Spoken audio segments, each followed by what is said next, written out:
है इंजीनियर्स, आप सभी का फिर से स्वागत है हमारे एक और नए इंफॉर्मेटिव वीडियो में। यह वीडियो हमारे जैसा कि मैंने पहले बताया था कि लोड कॉम्बिनेशंस और लोड केसेस की जो सीरीज है उसका पार्ट 1 होने वाला है। That is a basic load cases. Basically इस वीडियो में हम जानेंगे कि जो भी स्ट्रक्चर्स हम डिजाइन करते हैं उसमें हम कौन कौन से बेसिक लोड केसेस कंसिडर करते हैं। फॉर एग्जांपल रेसिडेंशियल बिल्डिंग है तो उसमें कितने टाइप्स के बेसिक लोड केसेस का इंक्लूजन किया जाता है। इंडस्ट्रियल स्ट्रक्चर है तो उसमें क्या होता है, कॉमर्शियल स्ट्रक्चर से तो क्या होता है, तो उनके बारे में हम मोटा मोटा समझने की ट्राई करेंगे। और वीडियो शुरू करने से पहले एक चीज और मैं डिस्क्लेमर दे देना चाहता हूँ कि जो भी वीडियो में इंफॉर्मेशन मैंने दी है वो बेस्ड ऑन माय एक्सपीरियंस है। मैंने कहीं से स्टडी की है, उसके आधार पर ये सारी चीजें मैं यहाँ पे बोल रहा हूँ। अगर कुछ भी चीजें गलत लग रही है तो आप कमेंट करें। मेरा इस वीडियो को बनाने का सिर्फ मेन एम यही है कि जनरली इंडस्ट्री में क्या प्रैक्टिसेस है, किस हिसाब से लोग काम कर रहे हैं, उस चीजों को आप जाने। आई होप ये वीडियो का जो कंटेंट रहेगा वो इन्फॉर्मेटिव रहेगा और यूजफुल रहेगा। और हाँ, अगर कुछ भी आपको थोड़ा सा कमेंट जैसा लग रहा है तो कमेंट जरूर करना, उसका रिप्लाई करेंगे ताकि आपको भी पता चल जाए और मुझे भी उस चीज के बारे में पता चल जाए। तो बिना किसी देरी के वीडियो को शुरू करते हैं।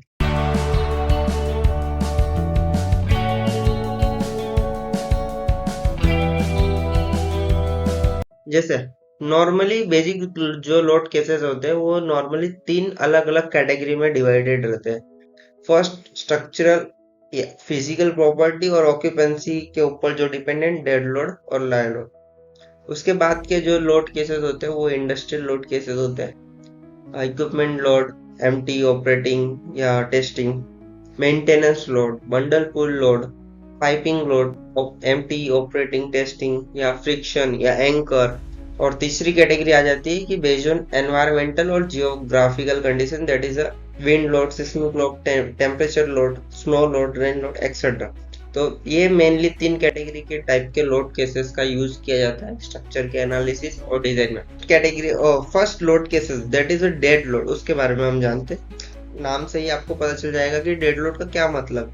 डेड लोड यानी ऐसा लोड जो डेड मटेरियल्स या डेड डेड वेट यानी खाली ऐसे पड़ा हो, जिसका कोई एक्शन ना हो, उसके खुद के डेड, जैसे फॉर एग्जांपल उसका कोई भी वो नहीं हो, एक्शन ना हो, जैसे डेडली पड़ा हो। जैसे फॉर एग्जांपल अगर बिल्डिंग है तो बिल्डिंग में जो स्ट्रक्चरल कंपोनेंट है या फिर कोई फीलिंग कर दी गई है या फिर फ्लोरिंग हो गई, तो ये सब क्या है, डेड वेट है। दैट सारा डेड वेट, ये कभी चेंज नहीं होने वाले, जैसे लगे हैं वैसे के वैसे ही till the end of life of service तक रहेंगे ही रहेंगे। एग्जाम्पल के तौर पे आप structural element, beam, column, slab, foundation etcetera का वेट हो गया। नॉन स्ट्रक्चरल एलिमेंट जैसे वॉल हो गई, फ्लोरिंग हो गई, लाइट वेट फीलिंग हो गई, पर्लिन्स भी डेड वेट में आ जाती है, सीटिंग भी डेड वेट में आ जाती है। अगर आपको डेड वेट निकालना है, डेड लोड निकालना है, तो सिंपल कुछ नहीं करना होता, मटेरियल की डेंसिटी इनटू वॉल्यूम से आप मल्टीप्लाई कर दीजिए, आपको उसका डेड लोड मिल जाएगा। अब आपको डेंसिटी पता करनी है, जैसे कुछ कुछ मटेरियल्स की डेंसिटी हमें नहीं पता होती है, तो इसके बारे में हमें कहाँ पे रिफर करना है। तो इसके लिए आप इंडियन स्टैंडर्ड के अकॉर्डिंग डिजाइन कर रहे हो तो IS 875 पार्ट 1 में डेड लोड का जो पार्ट है उसमें सब कुछ चीजें दी गई है। और ASC 722 के चैप्टर 3 में ये सारी चीजें मेंशन की गई है। जो नेक्स्ट आता है वो है लाइव लोड। लाइव लोड भी मोस्टली आई थिंक सबको पता ही होगा डेड लोड लाइव लोड के बारे में। लाइव लोड भी ये वेरिएबल लोड है, कम ज्यादा हो सकता है टाइम के हिसाब से, जगह के हिसाब से, ऑक्यूपेंसी के हिसाब से। मीन्स ये कम ज्यादा हो सकता है, वेरिएबल है। तो इसके लिए इसको लाइव लोड बोलते हैं, यानी ये लाइव है। जैसे जैसे डेफिनेशन आपको यहाँ बताए, द वेरिएबल और movable load acting on a structure due to occupancy, uses and environmental effect that can change in magnitude and position over time. For example, building में जो इंसान हो गए, फर्नीचर्स हो गए, मूवेबल पार्टीशन भी पार्ट ऑफ लाइव लोड कहलाता है। ब्रिजेस में व्हीकल हो गए जो चल रहे हैं, पेडेस्ट्रियन हो गए जो चल रहे हैं, तो this are the live load. Industries में इक्विपमेंट होता है, इक्विपमेंट के अंदर कुछ मटेरियल फ्लो कर रहा होता है या स्टोर रहता है, तो वो उस मटेरियल के वेट को, यानी उस टाइम पे मटेरियल के वेट को लाइव लोड में ऐड किया जाता है। लाइव लोड को आप कैसे पता करोगे कि कितना होना चाहिए इस ऑक्यूपेंसी के लिए, या इस टाइप के इक्विपमेंट में कितना होना चाहिए? तो उसके लिए आपको सिंपल सा कुछ नहीं करना। आईएस ने 875 पार्ट 2 लाइव लोड के लिए ही है, उसमें आपको सभी टाइप के लाइव लोड मिल जाने वाले कि ये ऑक्यूपेंसी है, इस टाइप का स्ट्रक्चर है, तो इतना लाइव लोड आपको कंसिडर करना है। तो और अगर आपको यूरो कोड या अमेरिकन स्टैंडर्ड के अकॉर्डिंगली पता करना है तो ASCE 722 के चैप्टर 4 में आपको लाइव लोड के बारे में पता चल जाएगा। The main thing that is equipment load. अब इक्विपमेंट लोड इंडस्ट्रियल टाइप के स्ट्रक्चर्स में ये लोड केसेस का यूज किया जाता है। इक्विपमेंट लोड मोस्टली क्या होता है कि कोई भी स्ट्रक्चर है, फॉर एग्जांपल पाइप रेक है, या टेक स्ट्रक्चर है, टेक्नोलॉजिकल स्ट्रक्चर है, या फिर कोई दूसरा टाइप का स्ट्रक्चर है स्टील का, उसके ऊपर एक इक्विपमेंट आके रेस्ट कर रहा है। इक्विपमेंट आके रेस्ट किया, दैट मीन्स वो कोई लोड ऐड करेगा स्ट्रक्चर में। अब उसने अगर लोड ऐड किया तो वो किस टाइप का, ओके। तो फर्स्ट होता है कि इक्विपमेंट का एम्प्टी वेट, यानी खाली इक्विपमेंट पूरा खाली है, खाली आके रखा हुआ है, तो वो डेड लोड कैटेगरी का इक्विपमेंट एम्प्टी वेट होता है। उसके बाद अब इक्विपमेंट को रखा है, दैट मीन्स वो किसी प्रोसेस का पार्ट है, यानी वो कोई चीज, अगर फॉर एग्जांपल कोई इंडस्ट्री है, उसका स्टार्ट प्रोडक्ट एक इनिशियल प्रोडक्ट है, उसका एक एंड प्रोडक्ट है, बीच में वो रिफाइन होता है, वो बीच में कुछ मॉडिफिकेशन होता है, जो कुछ भी होता है वो एक केमिकली मैकेनिकली की जाती प्रोसेस है, तो उसका पार्ट होता है इक्विपमेंट। अब वो चीजें इक्विपमेंट में हो रही है, तो इक्विपमेंट के अंदर फॉर एग्जांपल कोई मटेरियल का फ्लो हो रहा है, स्टोर हो रहा है, तो उस टाइम पे जब मटेरियल उस इक्विपमेंट के अंदर है, वो कंडीशन में जो वेट आएगा वो इक्विपमेंट का ऑपरेटिंग वेट आएगा, यानी ऑपरेशन कंडीशन के टाइम पे जो वेट है वो ऑपरेटिंग वेट कहलाएगा। और एक और चीज होता है कि इक्विपमेंट को ऑपरेशन में लेने से पहले उसका टेस्टिंग किया जाता है, फुल वाटर कंडीशन, यानी उसके अंदर पूरा वाटर फिल करके चेक किया जाता है कि मतलब कोई लीकेज विकेज नहीं है, या कुछ और भी चेक्स रहेंगे, तो उस टाइम पे जो लोड रहता है वो टेस्टिंग वेट कहलाता है। ओके, तो हमारे पास ये 3 टाइप के लोडिंग मिल जाते हैं। हालांकि ये जो लोड्स है वो ऑलरेडी हमें कहाँ से मिलते हैं, ये वेंडर के डॉक्यूमेंट में से मिलते हैं। वो वेंडर डॉक्यूमेंट में सब कुछ मेंशन की रही है कि इसका एम्प्टी वेट कितना है, इसका ऑपरेटिंग वेट कितना है, इसका टेस्टिंग वेट कितना है, सिस्मिक के टाइम पे क्या फोर्सेस रहेंगे, और विंड के टाइम पे क्या फोर्सेस रहेंगे, डायनेमिक का क्या कंसिडरेशन करना है, फ्रीक्वेंसी कितनी है, जो भी चीजें रहेगी वो इक्विपमेंट के उसमें ड्राइंग्स में रहेगी। तो हमें इक्विपमेंट लोड हमें इक्विपमेंट के ड्राइंग से मिलेंगे, और इसके 3 केसेस बनेंगे। फर्स्ट एम्प्टी वेट, दूसरा ऑपरेटिंग वेट, और तीसरा टेस्टिंग वेट, जिसके अकॉर्डिंगली अलग अलग लोड कॉम्बिनेशंस बनेंगे। नेक्स्ट जो लोड केसेस रहता है वो होता है पाइपिंग लोड। अब पाइपिंग भी ये part of industrial load case है। पाइपिंग लोड में क्या होता है, कोई स्ट्रक्चर होता है, जैसे एक प्लांट है, प्लांट, ओके। तो प्लांट में बहुत सारे एरियाज होते हैं कि फॉर एग्जांपल एक LNG का प्लांट है, ओके। तो एक एरिया रहेगा कि यहाँ पे का कुछ रहेगा, पेट्रोलियम का कुछ एरिया रहेगा, उस एरिया तक कुछ रॉ मटेरियल आएगा। तो वो कैसे आएगा, वो पाइपिंग के थ्रू आता है। जो भी प्रोसेस होता है वो पाइपिंग के थ्रू आता है। पाइपिंग ऐसे अब जमीन से तो जाएगी नहीं, वो कुछ जगहों पे हाइट ऑफ स्ट्रक्चर से जाएगी, सम जगह पे ग्राउंड पे से जाती है, तो पाइपिंग को रेस्ट करना पड़ता है हमें स्ट्रक्चर पर, जिसे हम पाइप रेक्स बोलते हैं। अगर ग्राउंड पे रहती तो स्लीपर्स होता है। Piping load refers to force and moment transmitted to the supporting structure by process pipeline due to the self weight, thermal expansion, fluid pressure and operating condition। Okay, तो load कैसे लगता है piping का structure पर, जब कोई भी pipe structure के ऊपर से जा रही है, फॉर एग्जांपल अगर उसके ऊपर से जा रही है, तो सबसे पहला लोड आ जाएगा कि पाइप का वेट, जो उसका सेल्फ वेट होगा, जिसका नेचर ऑफ एक्शन होगा डाउनवर्ड।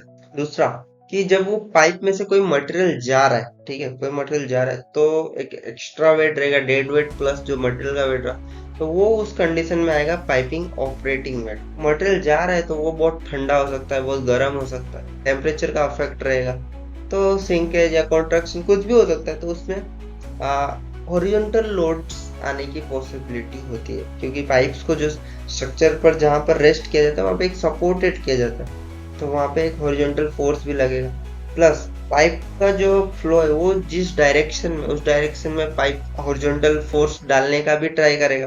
तो ऐसे पाइप के थ्रू जो स्ट्रक्चर पे लोड आता है, एक तो सेल्फ वेट हो जाता है, एक थर्मल एक्सपेंशन का हो जाता है, एक फ्लूइड का प्रेशर हो जाता है, एक ऑपरेटिंग कंडीशन में जो भी वेट है डाउनवर्ड वो हो जाता है। तो इस तरह पाइपिंग स्ट्रक्चर पर लोड लगाता है। और जिसमें भी तीन केस बनते हैं। एक तो पाइपिंग एम्प्टी, जब पाइप खाली, उस टाइम पे स्ट्रक्चर का क्या बिहेवियर रहेगा, उसकी स्टेबिलिटी चेक क्या होंगे, फाउंडेशन पास होंगे नहीं होंगे, ओवरटर्न तो नहीं हो रहे। दूसरा, पाइपिंग जब ऑपरेटिंग कंडीशन में, उस टाइम पे स्ट्रक्चर का बिहेवियर क्या होगा।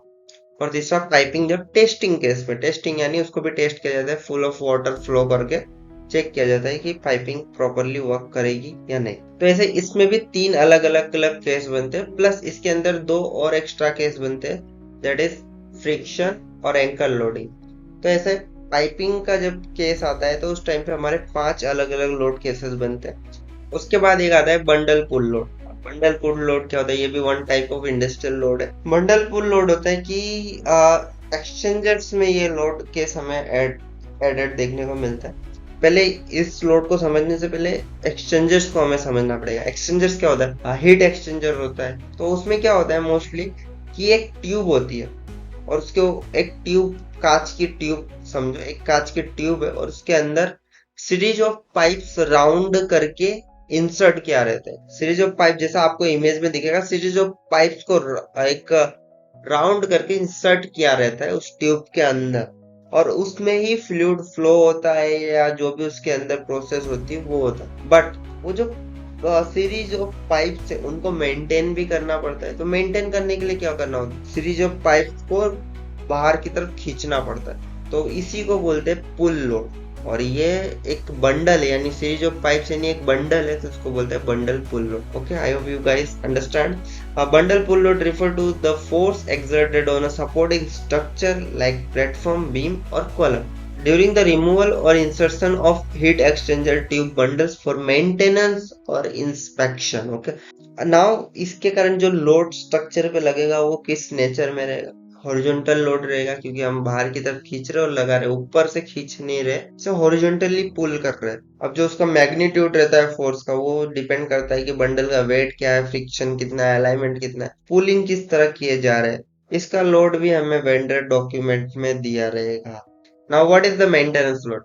जैसा आपको पता है कि कोई भी चीज को मेंटेन करने के लिए हमें एक अलग से असेंबली स्ट्रक्चर में ऐड करना पड़ता है, ताकि वो, जिससे हम उस एरिया को या उस इक्विपमेंट को मेंटेन कर सके इजीली। फॉर एग्जांपल जैसे कि कोई एक शेड है, शेड में कुछ नीचे बहुत सारा वर्क स्पेस है या कोई बहुत सारे इक्विपमेंट्स है। अब उन जगहों को मेंटेन करने के लिए हम क्या करते हैं, ऊपर गर्डर्स देते हैं, क्रेन गर्डर्स देते हैं, जिसमें क्रेन की मूवमेंट होती है और उसमें एक लिफ्टिंग होइस्ट होता है, जिसमें से नीचे रखे हुए वर्क स्पेस में जैसे कोई टैंक्स हो गई या कुछ भी होगा, उसके कुछ पार्ट्स को हम ऊपर लिफ्ट कर लेते हैं और फिर उसके बाद मेंटेनेंस पर्पस पूरा करते हैं। ऐसे ही कुछ इक्विपमेंट्स, बड़े हैवी इक्विपमेंट्स हो गए तो उनके ऊपर पुली पुली वाली होइस्ट दे देते हैं या फिर मोनोरेल दे देते हैं, जिसकी वजह से क्या होता है कि जब मेंटेनेंस करना होता है तो हम उस इक्विपमेंट के पर्टिकुलर पार्ट को लिफ्ट कर लेते हैं या इक्विपमेंट को लिफ्ट कर लेते हैं, स्ट्रक्चर में मेंटेनेंस कर लेते हैं, या फिर उस इक्विपमेंट में कुछ मेंटेनेंस करना होगा तो उसको करते हैं। तो इस मोनोरेल्स को या क्रेन गर्डर को, ये सब जो भी लोड ऐड होता है वो मेंटेनेंस लोड केस में ऐड होता है। मेंटेनेंस लोड का जो डेटा रहेगा वो भी हमें फॉर एग्जांपल वेंडर से मिल जाता है, या फिर मैकेनिकल डिपार्टमेंट आपको उस चीज के बारे में बताएंगे कि हमें इतनी कैपेसिटी का मोनोरेल चाहिए या क्रेन गर्डर चाहिए, बेस्ड ऑन उनके इक्विपमेंट या मेंटेनेंस के क्राइटेरिया के अकॉर्डिंगली।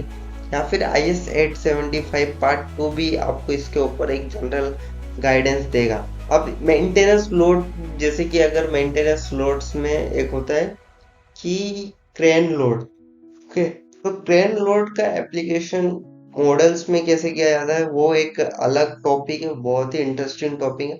क्रेन लोड एक सिचुएशन, जो क्रेन लोड हम मॉडल में लगाते हैं, एनालिसिस करते हैं, वो सिचुएशन के ऊपर डिपेंड करता है कि क्रेन किस तरफ है, उसके अकॉर्डिंगली क्या रिएक्शंस आएंगे और वो रिएक्शन हम लेके मॉडल पे लगाते हैं और एनालिसिस करते हैं। विंड लोड आई थिंक सबको पता रहेगा। विंड लोड सिंपली कुछ नहीं है, और इज द हॉरिजॉन्टल और inclined pressure exerted by moving air on the exposed surface of structure. It depends on wind speed, shape, height and terrain condition. Okay, तो mostly जो फैक्टर अफेक्टिंग है वो wind की स्पीड है, structure का shape है, structure की height है, और किस जगह पे है, किस टेरेन कंडीशन में है, वो डिफाइन करता है कि कितना विंड स्ट्रक्चर पे लगने वाला है। अब विंड जो स्ट्रक्चर पे लगेगा वो हॉरिजॉन्टल नेचर में रहेगा। अब वो डायनामिक भी हो सकता है, वो रिवर्सिबल भी हो सकता है। That's depend on the how wind is flowing at which intensity और एट विच लोकेशन। नॉर्मली जो विंड्स है वो स्ट्रक्चर के परपेंडिकुलर या नॉर्मल सरफेस के नॉर्मल में एक्ट होता है। Structure wind load can uses bending, uplift and overturning effect check करने के लिए हम विंड लोड का यूज करते हैं।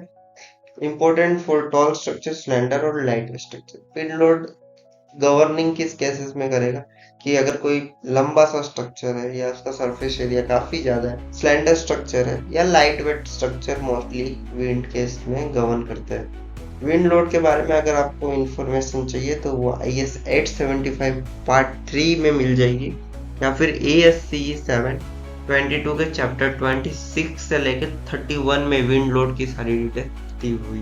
ओके, तो एक सिंपल सा ग्राफ या एक सिंपल सा इंफोग्राफिक जैसा मैंने कुछ यहाँ पे क्रिएट किया जिससे आपको इजीली समझ पड़े। जितना ज्यादा एरिया होगा उतना ज्यादा प्रेशर बिल्डिंग पे लगेगा, और जितना ज्यादा प्रेशर बिल्डिंग पे लगेगा उतना ज्यादा विंड फोर्स स्ट्रक्चर पर आएगा, और जितना ज्यादा विंड फोर्स आएगा उतनी ज्यादा ओवर टर्निंग मोमेंट आएगी और स्ट्रक्चर अनबैलेंस होने की ट्राई करेगा। और अगर स्ट्रक्चर का खुद का वेट जो रेजिस्टिंग वेट है, डाउनवर्ड वेट, जैसे कि सेल्फ वेट हो गया या फिर डेड लोड, लाइव लोड हो गया, जो डाउनवर्डली एक्ट कर रहे हैं, अगर वो कम रहे यानी स्ट्रक्चर लाइट वेट है, तो ऐसे केस में विंड स्ट्रक्चर को ओवरटर्न करेगी या फिर विंड लोड केस क्रिटिकल होगा। लाइट वेट स्ट्रक्चर के लिए विंड लोड जनरली क्रिटिकल होता है, गवर्निंग केसेस होते हैं जैसे कि स्टील स्ट्रक्चर्स के लिए।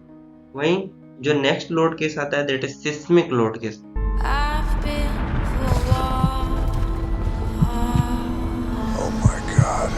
जिन भी भाइयों ने RCC की बिल्डिंग्स डिजाइन की होगी उनको सिस्मिक लोड केसेस के बारे में बहुत ही अच्छे से पता होगा। सिस्मिक लोड केस कुछ नहीं है, इनर्शिया फोर्स है। इनर्शिया फोर्स क्या होता है? That's mass. सिस्मिक लोड जो है वो भी एक इनर्शिया फोर्स है जो स्ट्रक्चर पे लगता है इन अ डायरेक्शन ऑफ हॉरिजॉन्टल और इन समटाइम्स वर्टिकली भी लगता है। अब ये क्यों लगता है?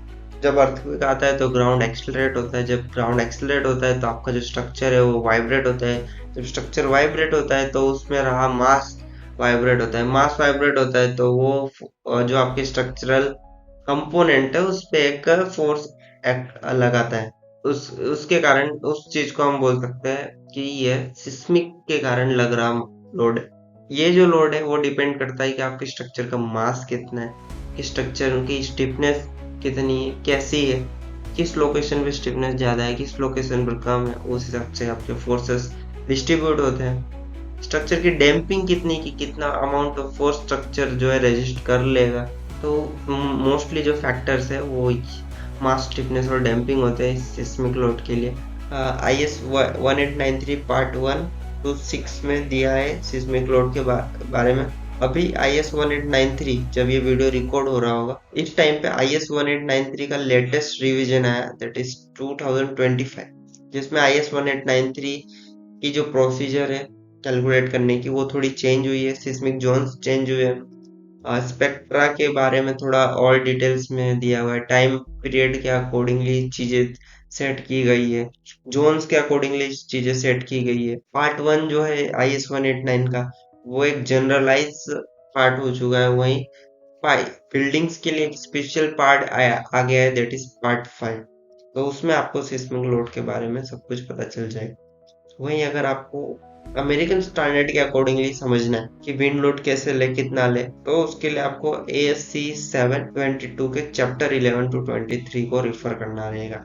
ओके, अगेन जैसा विंड में मैंने आपको एक इंफोग्राफिक दे के समझा, वैसे सिस्मिक में भी कुछ जनरल चीज समझाता हूँ कि जितना ज्यादा आपका मास रहेगा स्ट्रक्चर का उतना ज्यादा इनर्शिया फोर्स लगेगा जब अर्थक्वेक की शेकिंग अब वो भी डिपेंड करता है कि आपकी अर्थक्वेक की वेव कौन सी है, उसकी फ्रीक्वेंसी, उसका टाइम पीरियड क्या है, और जितना ज्यादा आपका इनर्शिया रहेगा उतना ज्यादा अर्थक्वेक फोर्स रहेगा। इसलिए जो आरसीसी के स्ट्रक्चर्स रहते हैं उनका मास काफी ज्यादा होने के कारण वो स्ट्रक्चर सिस्मिक में गवर्न करते हैं, ना कि विंड में। नाउ स्नो लोड भी एक मेजर पार्ट है लोड केसेस का। ये लोड केसेस मोस्टली हमें देखने को मिलता है जब हम नॉर्थ ऑफ इंडिया के स्ट्रक्चर्स कर रहे हो, जैसे ये फॉर एग्जांपल जम्मू कश्मीर के स्ट्रक्चर्स कर रहे हो, नेपाल वगैरह जगह के स्ट्रक्चर्स कर रहे हो, हिमालयन रीजन के स्ट्रक्चर्स कर रहे हो, ऐसे जगह के स्ट्रक्चर्स कर रहे हो जहाँ पे बर्फ काफी पड़ती हो, जैसे कनाडा हो गया, यूएस हो गया, इन जगहों के स्ट्रक्चर्स हम डिजाइन कर, तो हमें स्नो लोड कंसिडर करना पड़ता है। अब स्नो लोड स्ट्रक्चर पे कैसे एक्ट करता है वो बताता हूँ। जनरली स्नो लोड का जो नेचर ऑफ एक्शन होता है वर्टिकल होता है, क्योंकि स्नो ऊपर से गिरती है और वो स्ट्रक्चर पे आके रेस्ट करती है, तो वो डाउनवर्ड फोर्स एक्सर्ट करती है। जैसा मैंने डिफाइन किया, snow load is the vertical load due to the weight of cumulated snow on the roof और एक्सपोज स्ट्रक्चरल सरफेस। जो भी स्ट्रक्चरल सरफेस है वो एक्सपोज रहेगा, उस पर स्नो आके रेस्ट करेगी और वो एक्स्ट्रा लोड ऐड करेगी आपके स्ट्रक्चर पर। फ्लैट सरफेस के लिए अलग तरीके से स्नो लोड कैलकुलेट किया जाता है, रूफ सरफेस के लिए अलग से स्नो लोड कैलकुलेट किया जाता है, और इन दोनों के सरफेस को कैलकुलेट करने से पहले एक जनरल ग्राउंड पे कितना स्नो आ रहा है उसको कैलकुलेट किया जाता है, that is ground snow load. इसके बारे में अगर आपको जानना है तो IS 875 के पार्ट 4 में डिटेल में दिया हुआ है कि स्नो लोड कितना लेना है, किस रीजन में स्नो लोड कंसिडर करना है, नहीं करना है, कितना कंसिडर करना है, कैसे करना है, सारी चीजें IS 875 पार्ट 4 में दी हुई है। और अगर आपको अमेरिकन स्टैंडर्ड के अकॉर्डिंग जाना है तो चैप्टर 22 में, सॉरी, ASC 722 के चैप्टर 7 में दिया। ओके, जो नेक्स्ट केस आता है that is rain load. Rain load case के बारे में जनरली इंडियन स्टैंडर्ड में मेंशन नहीं रहेगा कहीं पे ज्यादा, बट अमेरिकन स्टैंडर्ड में इसके बारे में काफी समझाया गया। रेन लोड भी एक स्नो लोड जैसा ही पार्ट है, बट ये फ्लूइड प्रेशर की तरह रहता है, जब बारिश होती है तब एक्ट करता है। ये भी वर्टिकली एक्ट करेगा स्ट्रक्चर में। और अगर रेन लोड के बारे में आपको जानना है तो ASC 722 के चैप्टर 7 में इसके बारे में दिया हुआ है। Now the temperature load. Temperature load, जैसा मैंने बताया कि एनवायरमेंटल टेम्परेचर लोड के बारे में मैं यहाँ पे डिस्कस कर रहा हूँ कि जो टेम्परेचर का वेरिएशन है उस लोकेशन का, वो भी स्ट्रक्चर पे अफेक्ट क्रिएट करता है। फॉर एग्जांपल एक दिन में दोपहर को बहुत ज्यादा गर्मी पड़ती है और रात को बहुत ही ज्यादा ठंडी पड़ती है, तो उसका जो टेम्परेचर का वेरिएशन होगा वो काफी ज्यादा होगा, जो स्ट्रक्चर पे एक थर्मल प्रेशर की तरह एक्ट करेगा, जो कि स्ट्रक्चर के मास पे डिपेंड करता है कि उसका जो एरिया है या फिर जो भी मास है वो इंक्रीज या डिक्रीज करेगा। तो जितना ज्यादा मास रहेगा, अगर वो इंक्रीज करता है तो उतना ज्यादा हॉरिजॉन्टल फोर्स वो स्ट्रक्चरल एलिमेंट पे क्रिएट करेगा। स्ट्रक्चरल एलिमेंट पे फोर्सेस क्रिएट होने के कारण वो क्रिटिकल होते हैं। नाउ जो थर्मल एक्सपेंशन कब होता है, जब स्ट्रक्चर इंक्रीज होता है, सॉरी, जब टेम्परेचर इंक्रीज होता है। कॉन्ट्रैक्शन कब होता है, जब टेम्परेचर डिक्रीज होता है। ये फोर्सेस क्या करते हैं, स्ट्रक्चर में एक्सियली फोर्स क्रिएट करते हैं, जिसके कारण समटाइम बेंडिंग भी हो सकता है और नहीं।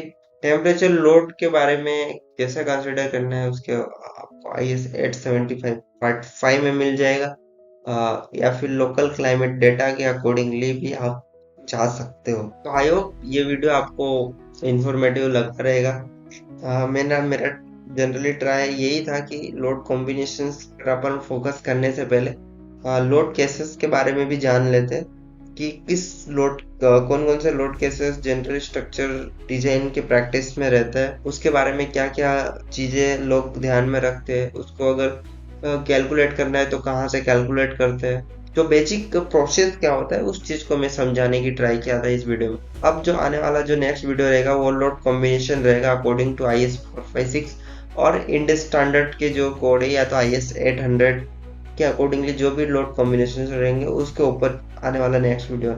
तो आई होप आपने अभी तक चैनल को सब्सक्राइब कर लिया रहेगा, वीडियो को लाइक कर लिया रहेगा। अगर कुछ प्रॉब्लम्स रहेगी या कुछ चीज समझाने में मैंने गलत बोल दिया रहेगा तो आपने कमेंट किया रहेगा, ताकि मैं भी अपडेट हो जाऊं और इसी तरह और नई नई इन्फॉर्मेशन आप तक लाते रहूं। इसी तरह के और वीडियो पाने के लिए हमारे चैनल को सब्सक्राइब करें, लाइक करें और शेयर करें। मिलते हैं नेक्स्ट वीडियो में। थैंक यू दोस्तों। ओके।